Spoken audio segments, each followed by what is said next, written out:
When We Disagree is a show about arguments, how we have them, why we have them, and their impact on our relationships and ourselves. When someone bumps into you, do you assume it was accidental or intentional? People with hostile attribution bias consistently assume malicious intent, even in ambiguous situations. This cognitive pattern, identified in research on aggression, turns neutral events into perceived attacks and escalate conflicts unnecessarily. In disagreements, hostile attribution makes every oversight seem like deliberate disrespect. Your roommate forgot to clean the kitchen. They must be passively aggressively punishing you. Your boss assigned you extra work. Clearly, they're trying to make you quit. Your friend didn't text you back. Obviously, they're giving you the silent treatment. Every ambiguous action gets interpreted through a lens of assumed hostility. What might an accident, an oversight, or incompetence becomes an enemy action? In family dynamics, hostile attribution bias creates cycles of conflict. A parent's concern gets interpreted as criticism, or a sibling's joke becomes a deliberate insult. Even a partner's distraction becomes intentional neglect. Once someone develops hostile attribution bias towards family members, every interaction can become a potential combat zone. The family can be a battlefield where everyone's actions hide aggressive intent. Understanding hostile attribution bias helps us pause before assuming intent. When something negative happens, consider multiple explanations before settling on malice. Ask clarifying questions rather than launching counterattacks first. And most importantly, recognize that your interpretation of intent might say more about your mindset than their motivation. I'm Michael Lee, Professor of Communication and Director of the Civility Initiative at the College of Charleston. Our guest today on When We Disagree is Francis Lee. Francis is jointly appointed in the Department of Politics in the Princeton School of Public and International Affairs, where she is Professor of Politics and Public Affairs. She is the author of Insecure Majorities, Beyond Ideology, and she is also the co-author of In COVID's Wake. Her forthcoming book is called A Case for Congress. Francis, tell us an argument story. Hi, Mike. I'm glad to be on this your podcast. In terms of something to debate or that we can hash out together, the argument of my new book, A Case for Congress, is that Congress is underrated, and that the case that Congress is dysfunctional is far from ironclad. That there's a lot to be said for what Congress today contributes to American national government. And, you know, the whole time I've been a scholar in this field, Congress has been sort of the whipping boy of American government. And so I wanted to take a step back and think about, well, what is Congress good for? What does the Congress we have, not some Congress that we might create if we reformed the institution, but the Congress that we actually have, what does it do that is of value? And to sort of think through the value added that it brings. This book sounds like it was very much a response to critics of Congress. And so just so our audience is familiar, let's make the anti-Congress case first and then set you up to make the case that you make in your book. What are the best arguments against Congress's efficacy or relevancy in either current or historic American public life? I mean, one sees Congress referred to as a dysfunctional institution routinely. You even see it in the scholarly literature. They don't even, it's as though it's not even necessary to offer reasons. It's like it's treated as a matter of common knowledge. But if we try to break it down and diagnose what people are talking about when they say Congress is dysfunctional, they mean that it is intensely, fiercely partisan. They mean that it is difficult to get it to move, to take policy action, to coalesce around policy change, that it has a proclivity towards gridlock or deadlock, that it's unable to address the problems that we face as a country. Sometimes people mean that it's captured by narrow interests, too much special interest influence. Sometimes they mean that all members care about is self-promotion. And their quest for reelection and their quest for fame and visibility. So those are the kinds of things that people often are referencing when they refer to Congress as a dysfunctional institution. But there's so much comfort with the claim that it's all, you often see that when people make it, they don't feel any need to back it up at all. Just Congress is bad. We all know that that's true. Moving right along. Yeah. We can all stipulate the truth of that claim. One that strikes me too as kind of a catch-all for the incivility in Congress or the grandstanding in Congress or the lack of getting, quote, anything done in Congress and all of the arguments you just listed is perhaps, and I wonder to what extent this is true and that you're responding to this in the book, is some nostalgia for a Congress that used to be better, a Congress that used to get things done. Is that something you run into as well? Yes, so Congress has long been a punching bag, and that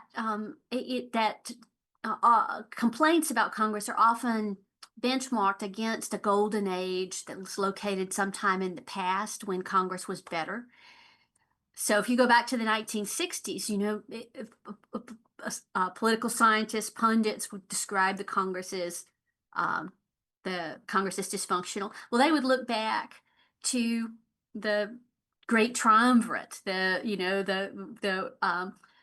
period where Henry Clay Right. and Daniel Webster, the Congress of that era, the mid 19th century. Mm-hmm. So the golden age always kind of recedes in time the further back you go.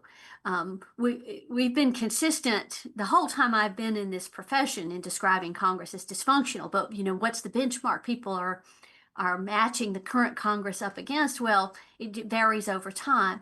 Sometimes you'll see the contemporary Congress compared to the mid 20th century Congress, the Congress that was less partisan, where committees were played a bigger role in negotiating legislation and holding the executive branch accountable regardless of party. So you think about the Truman Committee, which investigated the handling of the war effort in World War II. So it's not President Truman, this was Senator Truman. And even though he was a Democrat and it was a Democratic administration, he could still hold the government accountable for war profiteering and fraud and other problems in the war effort. So, those are the kinds of comparisons that often come to mind today when people are complaining about how partisan the contemporary Congress is.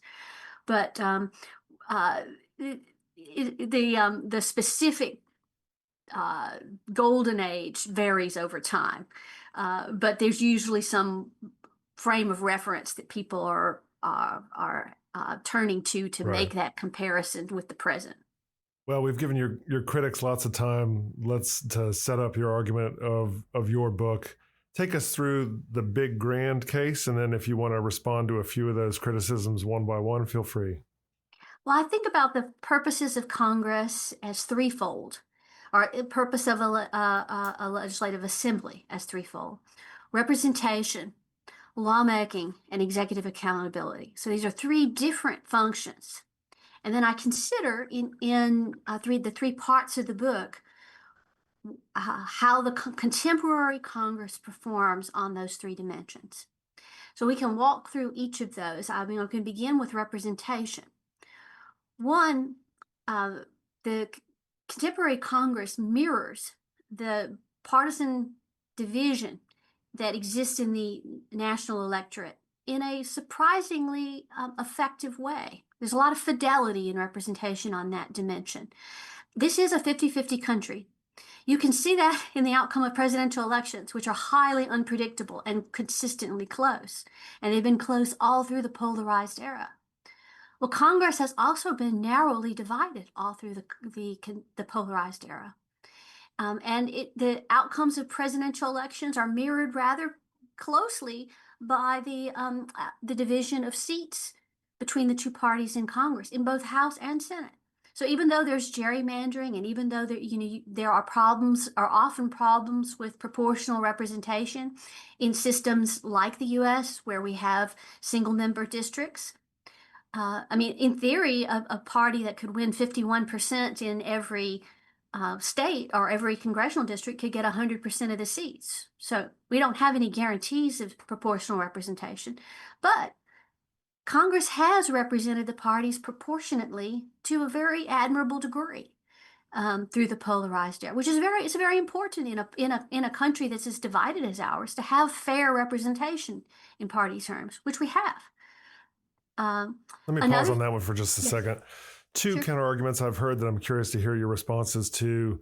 One is structural, which is that representation as a percentage of the population is too minuscule. In other words, there just aren't enough people in Congress to fairly represent people. And so, take a representative in a district in California, that person is representing so many millions of people.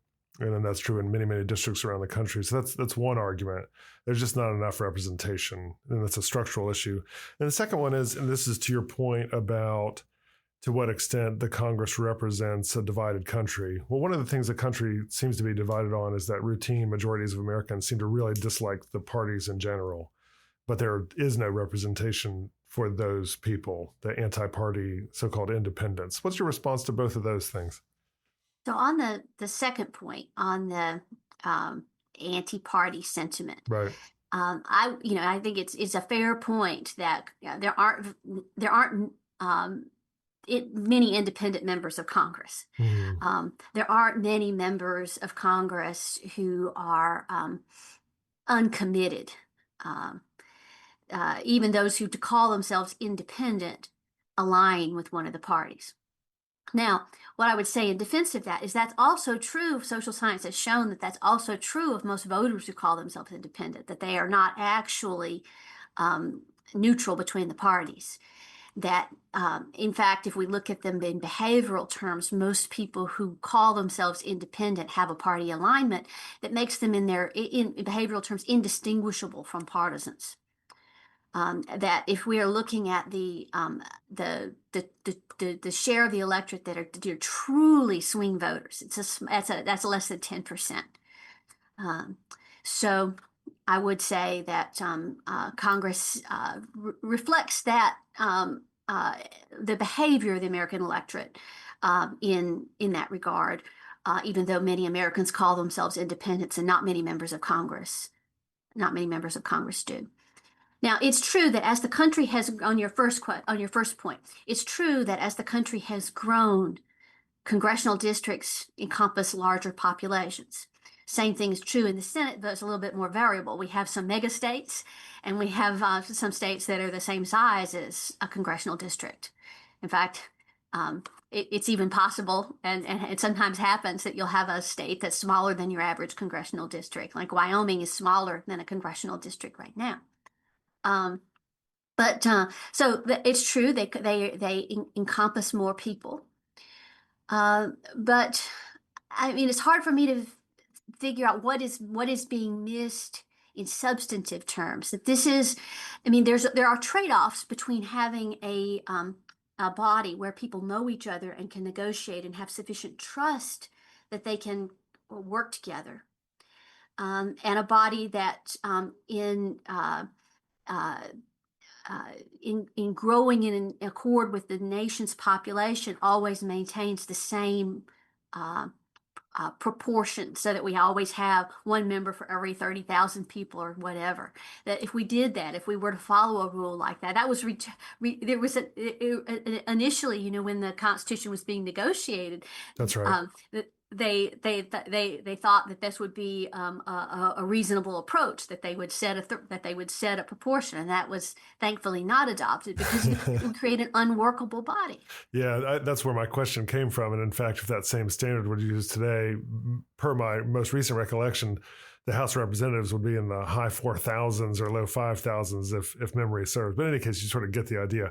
You were making three arguments for the best function of a legislative body or a Congress. We got through one of them, which was representation. The other two are lawmaking and executive accountability. Take us through 2 and 3 there.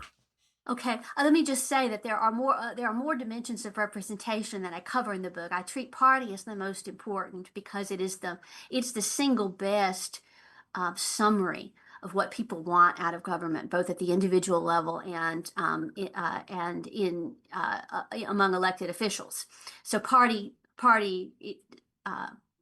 is the most salient, but we can also look at other things like race, like gender, occupation.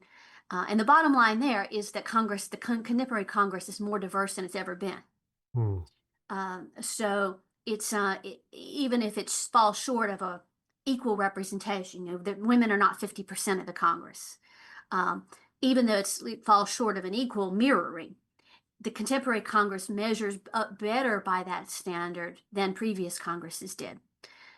So that's the, in a nutshell, my representation case that, Got you. in partisan terms, it's very strong. And if we look at the other dimensions, it's better than it ever was. Right. And what I'm hearing in this, and we'll move on to 2 and 3, lawmaking and executive accountability, is not so much that you've written Congress's awesome book, but you've written a book that says Congress is better than most people think it is book. That's right.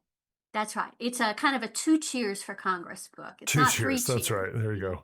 It's that it's being underestimated, Mm-hmm, and that we should have more respect for what it contributes to American government. I think, we've spent so much time critiquing the institution that we've lost sight of what positive values it brings. So I don't want to overpraise, right. but I do think we need to look at what it is, what is it getting right.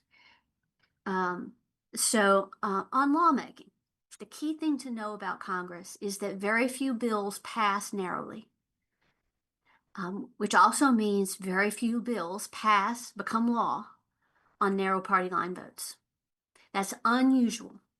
So even as Congress has become more partisan, and even as the country has grown more polarized, Congress still legislates with broad support. So what that means is that legislation that only appeals to one party doesn't very often get enacted. So Congress operates primarily as a roadblock for the parties. Now, that's, I think, fundamentally why Congress is continually being criticized, because the people who are most engaged with public affairs, the most attentive audiences for Congress, are people who have strong partisan commitments. And the Congress is continually frustrating to them. It's hard to move the body. It's hard to pass something through the House and the Senate with identical language. And when Congress succeeds at doing that, it rarely does so narrowly. Most legislation that passes with 2/3 support, both House and Senate.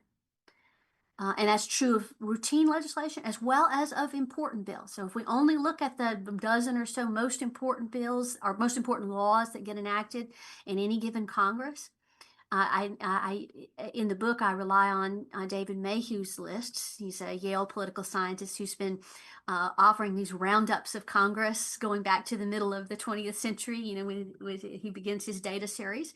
So it's a nice and credible list of the most important laws that Congress passes. So I do that, and I bring it all the way up to the present. Mm-hmm. And that hasn't changed. So even as Congress is polarized, and meaning that Congress casts a lot more votes that divide 90% of Republicans from 90% of Democrats, this partisan block voting, lawmaking hasn't changed. Lawmaking is just as bipartisan today as it was in the 1990s, 1980s, 1970s, 1960s. Mm-hmm. So when Congress actually succeeds in legislating, it reflects a broad consensus of opinion most of the time. I think that's value added in a country that's closely divided and where both parties are unpopular, as you already mentioned. To sort of hold Congress to a standard of not passing things unless you can get some consensus around it. It's frustrating. People are always annoyed with that. But I think that in terms of its role in American life and society, that's helpful. And how does it do it? How does it manage to achieve this broad agreement? In general, the answer to the question, when we trace this the legislative histories of bills that become law, which I report on in the book, is that the majority party has to back down. Majority party has ambitions, and it has to dial them back in order to get some buy-in from the other party. And so that's normally what you see Congress doing. And it's we can talk about this in more detail in a few minutes, but the evidence that Congress is doing less is not there. Hmm. Those who talk about Congress as gridlock are usually pointing to the number of laws that Congress passes. That is lower. It's true. Congress passes fewer laws, but the laws that Congress passes are vastly longer. So that the actual amount of legislation that Congress passes in any 2-year period is not less than it was in the 1980s, 1990s. It's more than it was in the 1960s and 1970s. So Congress does a lot, just does it a lot in a few big packages. Let's go through that third argument for Congress, or at least that third line of inquiry related to Congress's functioning. And I'm wondering if your rationale is similar as we begin to talk about executive accountability as it relates to Congress. So on executive accountability, what I emphasize there is Congress as a public sphere where Congress reviews and criticizes what the executive branch is doing. That's continuous. Even though, of course, there's a lot of anxiety today about whether Congress has given up too much power to the executive branch. There has been a lot of delegation in the executive branch, not just the current occupant of the White House, but also recent presidents have been pretty bold in their interpretations of existing statutes, asserting a lot of authority. But Congress is a public sphere where those actions are debated, and it raises public understanding. And Congress still holds hearings that require the executive branch to account for itself, and when it does so, it tends to drive down presidential approval. And we can see that. It's true recently, it was true in the past. That hasn't changed. Even though presidents have been pretty unpopular lately, when Congress musters musters itself to question what the executive branch is doing, the executive branch pays a price. The president pays a price. And so what happens in Congress is important to president's self-interest. And presidents need to take that input that they're receiving from the executive branch on board. And so I place a lot of emphasis in that analysis on the informal powers of Congress, the powers of debate and discussion and hearings. Rather, you don't often see Congress defunding something the president wants. In other words, seeing a showdown between the two branches that Congress wins. But you're missing out on a lot of Congress's influence if that's your benchmark. You need to take a look at Congress as this arena where executives are held to account before the public. And when you do that, you can see that that's an ongoing process that puts some restraints on the executive branch. Per my most recent investigation of some of the polling data about public approval of Congress, it's pretty dismal. Some putting it into the high single digits, 8, 9% of Americans support Congress. And even if it's 15, that's god awful. You've written a book that is essentially 2 cheers for Congress.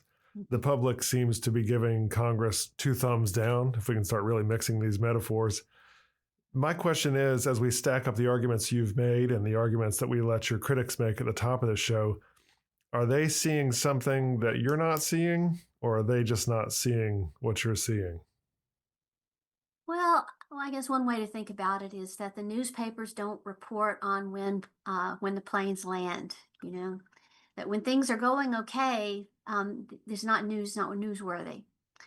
And so, what people hear about Congress, what narratives that get produced for them, are typically critical in nature.